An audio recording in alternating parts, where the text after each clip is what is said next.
প্রত্যেকটা বছরই যে কিভাবে মানুষের মধ্যে একটা আলাদা আলাদা ধরনের পরিবর্তন দেখা যায় সেটা না বললে বোঝা যাবে না। এই 2023 সালের হোলিতে তখন আমরা দুজনে ছিলাম আর প্রচণ্ড ভালো করে হোলি খেলতাম, বাড়িতে যেতাম, খুব মজা করতাম, বাড়িতেও খুব মজা করতাম।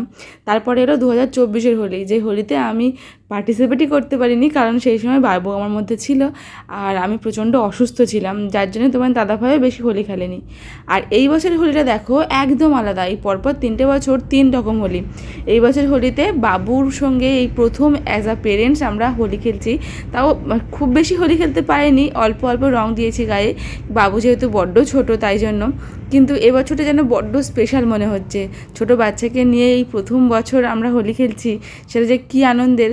হয়তো এর পরের বছরটা আরও ভালো হবে, কারণ বাবু তখন নিজে খেলতে পারবে। তাই এবছরটাও ওই 4 বাবা মাকে পায়ে একটু রং দিয়ে আমরা আর দুজনে অল্প একটু রং ছুঁয়ে আর কয়েকটা সুন্দর সুন্দর ফটো তুলে আর দুপুরবেলা খাসির মাংস দিয়ে ভুঁড়ি ভোজ করে হোলিটা কাটালাম। আর তোমাদের দোলটা ঠিক কেমন কাটলো সেটা কিন্তু অবশ্যই কমেন্টস করে জানিও।